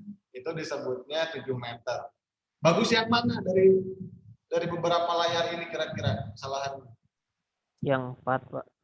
4. Yang 4 berarti tingkat kesalahannya 4 meter. Itu lebih akurat. Nah, kalian mendapatkan 4 meter itu bukan waktu yang sedikit gitu. Jadi kalian harus standby di sana, pegang GPS-nya, cari cuaca yang bagus gitu kan. Kadang-kadang 5 menit sudah mencapai 4 meter lah ya.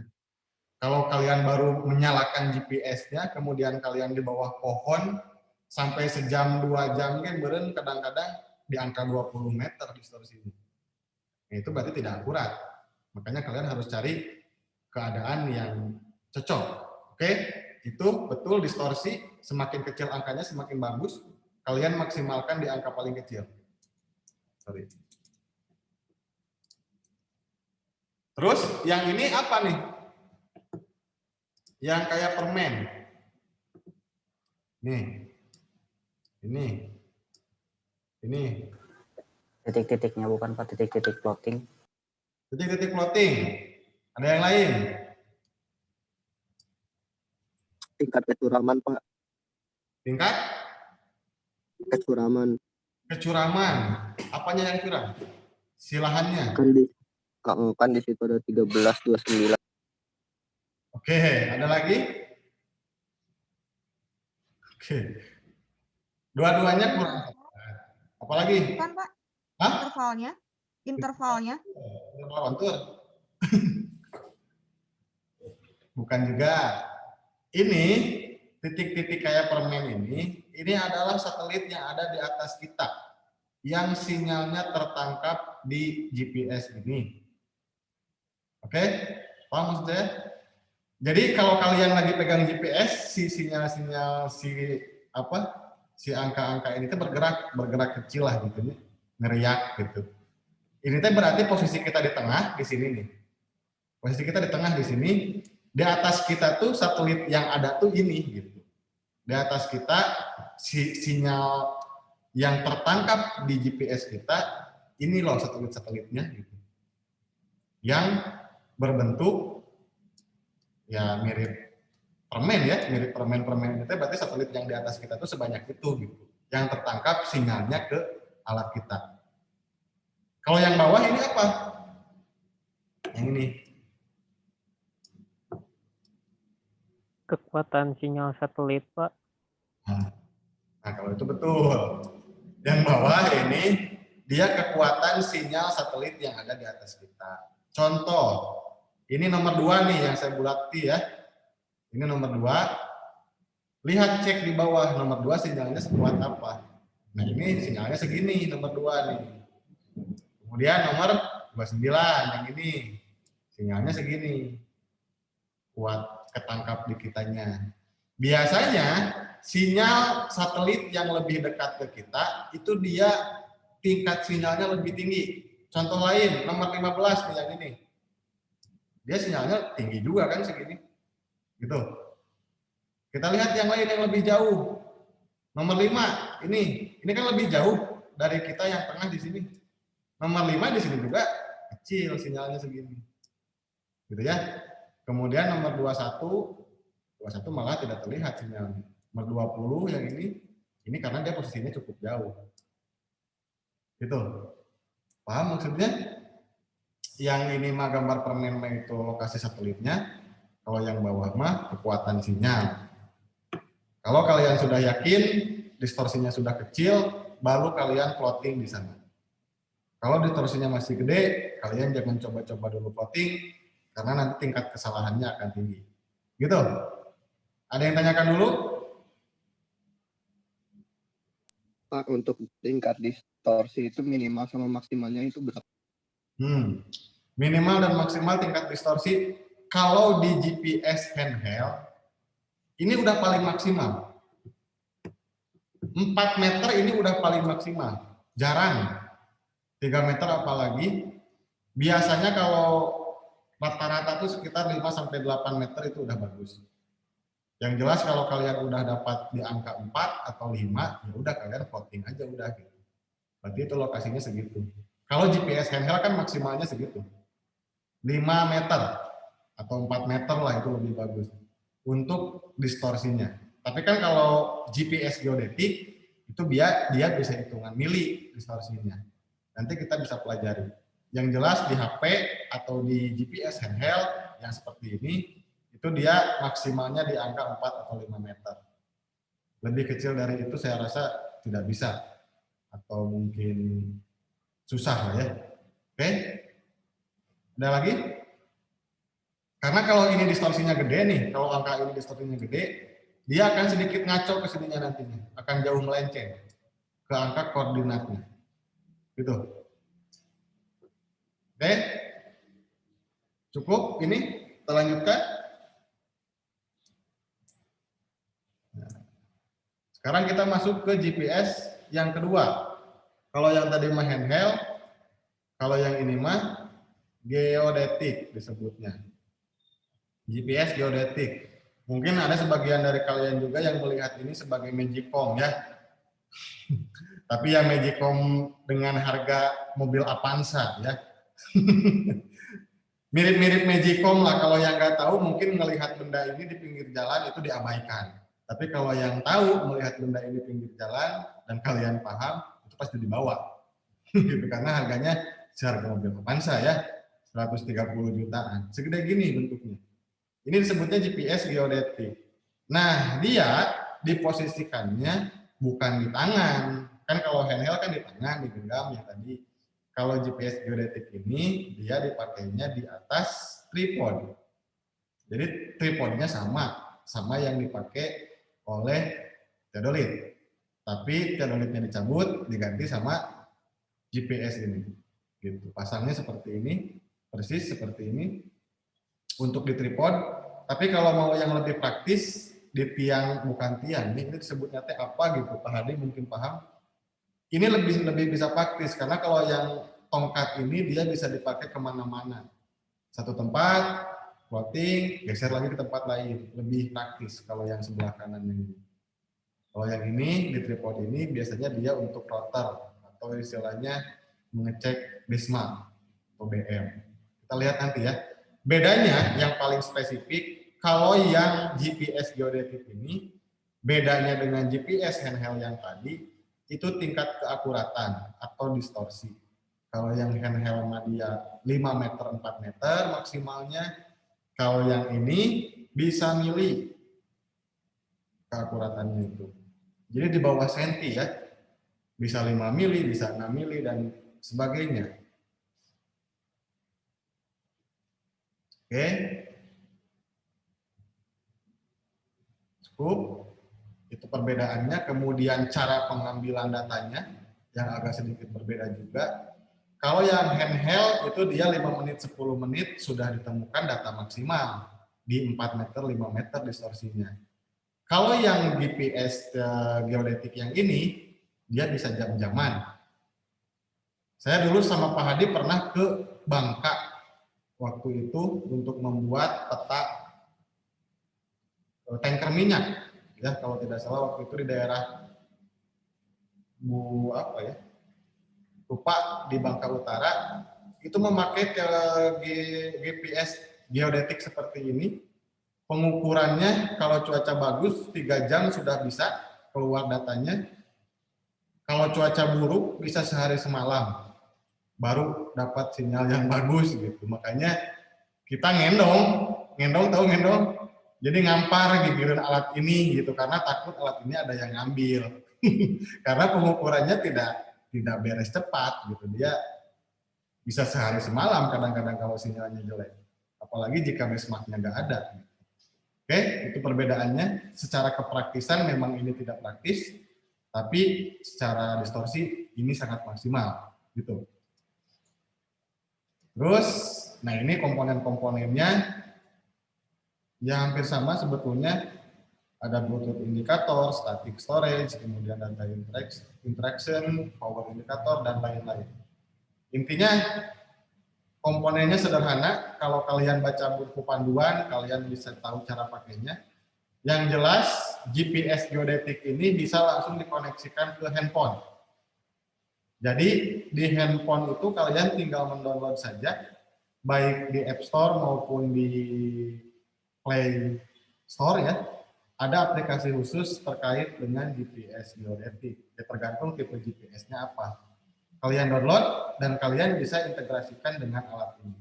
Jadi kalian kontrolnya dari HP, karena di sini layarnya terbatas. Kalian kontrolnya dari HP, apakah datanya sudah maksimal atau belum. Kalau kurang ya berarti tambah waktu. Gitu. Oke, seperti itu. Komponennya kalian bisa baca-baca sendiri nanti. Terus, nah ini cara kerjanya.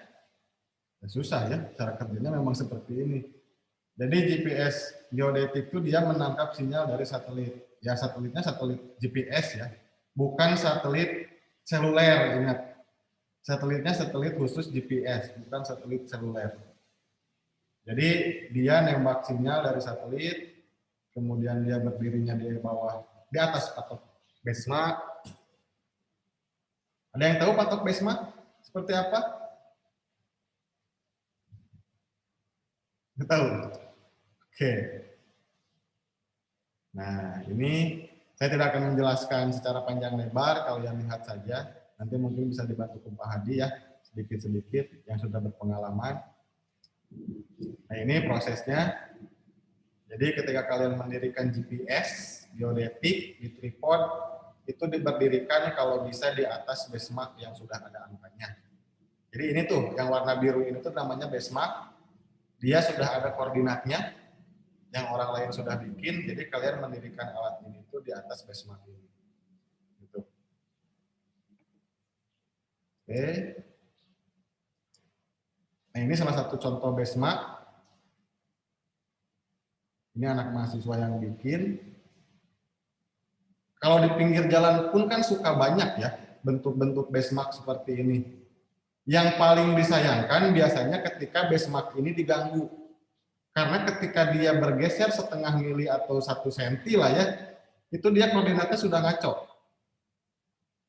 Kesalahannya bisa jauh. Kadang-kadang kan kalau di daerah benchmark seperti ini suka dipakai untuk mengikatkan kambing. Tahu? Jadi sedang mengembala kambing, susah mengikatkan hewan ternak gitu kan, tali kena ke dia gitu kan. Ada yang seperti itu. Makanya suka geser, miring jadi nanti. Nah ini kalau udah miring, benchmark ini, itu sudah nggak bisa dipakai. Kita harus bikin benchmark yang baru. Ketika saya di Bangka, waktu itu benchmarknya nggak ada. Pak Hadi waktu itu dengan saya di Bangka, mau cari benchmark seperti ini, biasanya dia tiap kecamatan adalah satu. Lokasinya itu di depan kantor camat biasanya. Itu nggak ada. Ketemu ada satu, waktu itu saya sudah berjalan sekitar 40 kilo pakai motor, miring posisinya. Pas ditanya ke warga, ini kenapa bisa miring, Bu? Katanya ketabrak mobil, Pak. Lagi orang parkir gitu kan, si bokong mobilnya kena ke benchmark ini. Ya itu udah nggak bisa dipakai. Itu udah pasti salah. Oke, ini contoh yang lain. Jadi di bandara di Sukabumi ada benchmark seperti ini. Jadi nanti posisi si GPS-nya diletakkan di atas benchmark ini. Jadi benchmark ini tuh merupakan titik koordinat acuan kalian pengukuran. Karena nanti koordinatnya sudah pasti benar. Tuh. Nah ini contohnya GPS-nya di atas, ini di bawah benchmark-nya. Oke, ini juga sama. Kalau ini sedang melakukan pengukuran patok perbatasan biasanya. Seperti ini ya. Jadi sehingga nu puguh sebetulnya mah kenaon sih gitu kan menurut apal mah, tapi ya tujuannya jelas ya untuk melihat batas negara, bisa batas tanah, bisa apapun lah ya. Oke, mungkin itu dari saya. Ada yang nanyakan dulu sebelum diakhiri, atau mungkin Pak Hadi bisa menambahkan sedikit.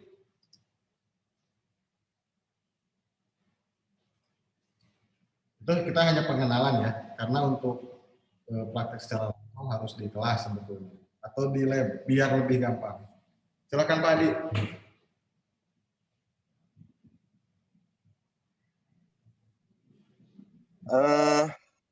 Benchmark ya Pak. Jadi sebenarnya benchmark itu pengelolanya itu Badan Informasi Geospasial. Kita bisa menemukannya sebenarnya itu disebar di tiap kabupaten dan tiap kecamatan. Mungkin tiap kecamatan kayaknya udah tersebar. Seperti itu. Nah, seperti pilar-pilar yang biru itu, Pak. Gitu. Nah, kalau kalian misalkan ada pekerjaan seperti ini, wah, saya mau ngukur nih di daerah Tasik, gitu kan. Kira-kira benchmarknya di mana ya, gitu kan. Ya udah, sebenarnya kita bisa cari di situsnya tuh Inakors SRGI BIG. Apa ya Pak? Saya lupa lagi situsnya. Yang BIG tuh. Udah saya share. Saya coba sharing. Bentar. Lanjutkan dulu Pak. Ya, pokoknya itu tuh di situ semua data sebaran benchmark yang dibuat oleh BIG, Badan Informasi Geospasial. Kalau zaman dulunya sih Bako Surtanal gitu, untuk mereka itu sebuah lembaga yang sebagai lembaga yang memegang hak penuh tentang pemetaan di Indonesia gitu. Jadinya dia yang bertanggung jawab tentang benchmark. Nah, jika kalian ingin mencari seperti itu, misalkan daerah Tasik, ya udah, ini kita tinggal zoom aja gitu kan. Yang ini masuk Pak aja ke ya ini SRGI Inakors BIG ya kalau nggak salah itu.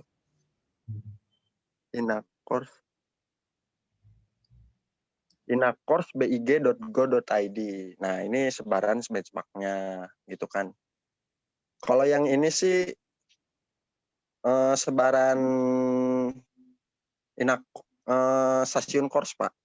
Jadi GPS geodetik yang disimpan di tiap kabupaten, dia hidup 24 jam penuh non-stop, dan datanya kita bisa download juga gitu. Jadi itu emang udah di-share bebas oleh pihak BIG. Jadi kalau misalkan kita butuh, ya udah kita nempel aja ke situ. Jadi kan kalau fungsinya GPS geodetik itu dia tidak bisa berdiri sendiri. Dia itu harus diikat oleh satu komponen lainnya gitu. Kalau misalkan nggak diikat, ya dia jatuhnya kayak handheld aja.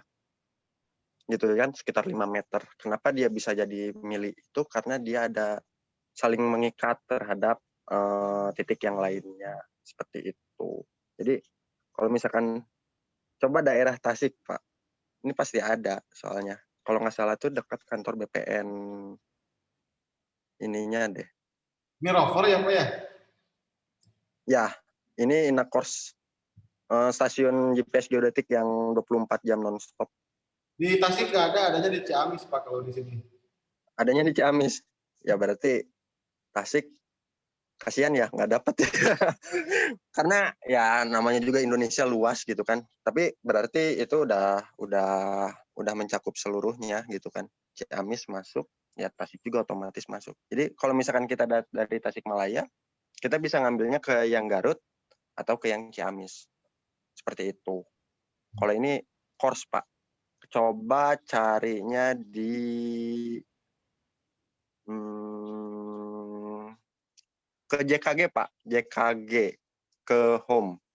Ke home. Ke home. Sorry. Home. Ke home yang ini. Yang home yang itu. Ini. Ya. Oh, tidak bisa ya. Bisa di-klik. Ininya ganti Pak. Kalau ini buat yang post processingnya. Jadi, di sini kan ada RTK. Tadi kan Bapak kan ngeliatin yang pakai tiang-tiang itu. Nah, RTK itu dia seperti itu gitu kan. Jadi dia ngikatnya ke course. Jadi meskipun kita di mana aja juga kita bisa pakai gitu. Meskipun alatnya cuma satu. Jadi nggak harus dua. Nah, dengan cara ini kita bisa ke ini Pak. JKG BIG di atasnya. Nah, ini. JKG BIG. Spasi BIG.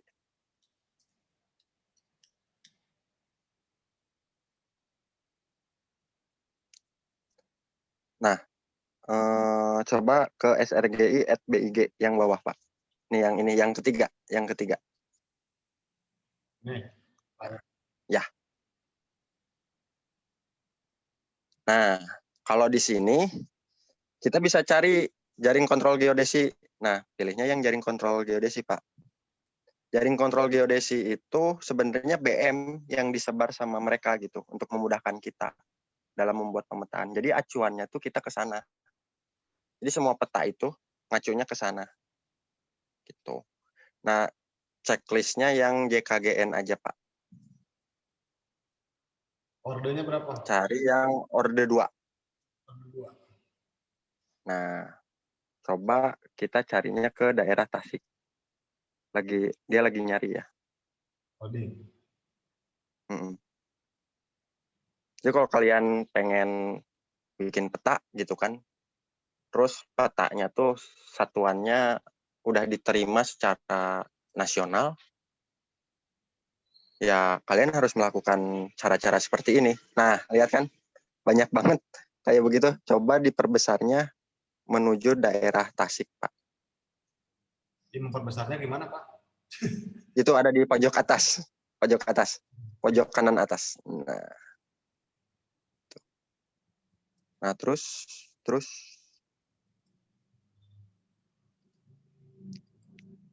daerah Tasikmalaya. Nah, itu udah bisa ini. Terus daerah Tasikmalaya. Terus. Nah, coba klik salah satu aja yang biru, Pak, itu. Yang sekiranya dekat sama kampus lah, Pak. Indihiyang. Daerah mana ya? Paling Indihiyang. Ya. Coba lihat datanya. Itunya bisa dibuka yang birunya, Pak. Di preview. Ini? Ya. Oh, di pinggir jalan. Nah, ini iniannya. Jadi ya kalian bisa tinggal cari aja. Dan ini ada sketsanya. Ini menuju Cilunyi, ini menuju Ciamis, gitu kan. Langsung. Nah, ini koordinat pendekatannya sekitar -7. Ini satuannya geografis ya, gitu kan. Seperti itu, gitu kan. Jadi kalian bisa nyari gitu ke daerahnya gitu. Seperti itu.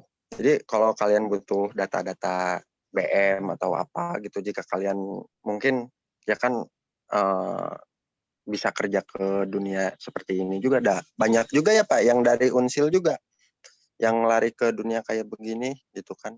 Seperti ini itu ada di mana semuanya lengkap datanya. Kayak sampai ada sketsanya, oh ini di sini gitu. Seperti itu. Nah, di sini itu datanya itu udah ada data geografisnya, posisi geografis, latitude, longitude, lintang atau bujur. Yang kedua ada data northing, easting, elevasi. Ada juga ketinggiannya. Ketinggiannya berupa ellipsoid atau MSL juga ada. Dan di sini kan ada nilai gaya berat ya, mungkin kita nggak bakal pakai ini. Ini biasanya yang pakai seperti ini anak geofisika. Dan tinggi ortometrik, maksudnya tinggi ortometrik itu dari ellipsoid menuju MSL gitu. Ada iniannya. Jadi tingginya tuh sekitar 294. Kalian bisa datang aja. Kalau misalkan pengen bikin peta yang, oh tiba-tiba dapat kerjaan nih. Oh saya harus bikin peta. Tapi petanya yang benar-benar standarnya standar nasional. Ya kalian harus mengacu ke sini gitu. Mau nggak mau. Karena standarnya seperti itu gitu. Karena di sini si pilar ini dia punya koordinatnya gitu. Yang nantinya membuat base map kalian juga berkoordinat yang benar gitu. Bukan hanya sekedar koordinatnya hanya pendekatan aja gitu. Pendekatannya tuh yang pendekatan pakai handheld 5 meter ya berarti kan kesalahannya sampai 5 meter. Kalau yang ini kan kesalahannya bisa di angka mili atau sentimeter. Jadinya kualitas data kalian, peta kalian, kesalahannya juga ya sentimeter sampai milimeter gitu. Nggak bakal ada yang komplain lagi gitu. Kalau misalkan pakai handheld ya komplainnya bakal banyak gitu. Kayak begitulah mungkin Pak secara singkatnya. Terima kasih ya Pak. Oke. Nuhun Pak Hadi sudah menambahkan banyak ya. Nah, ada yang ditanyakan? Atau udah cukup karena udah sore, saya lihat sudah pada ngantuk. Ini mata kuliah pertama atau satu-satunya di hari ini? Terakhir, Pak. Terakhir, Pak. Terakhir, ada berapa hari ini? 3. Oh, 3. Pantas udah agak jenuh, udah banyak ya mata kuliahnya. Gak apa-apa lah, itu hanya pengenalan saja. Ya mudah-mudahan kalau ada yang tertarik bisa mendalami, kalaupun nggak tertarik bisa sedikit pengetahuan saja untuk kalian gitu ya. Oke, saya rasa cukup. Jika tidak ada yang ditanyakan, silakan untuk absensi ulang. Tadi yang screenshot boleh di screenshot lagi. Siapa tadi teh? Yang screenshot teh? Rizpa ya? Rizpa. Oh, Iya Pak. Oh, slide 1 siap. 1, 2, 3. Bentar Pak.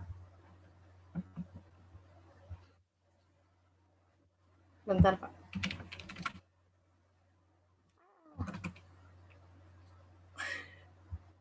Bentar Pak.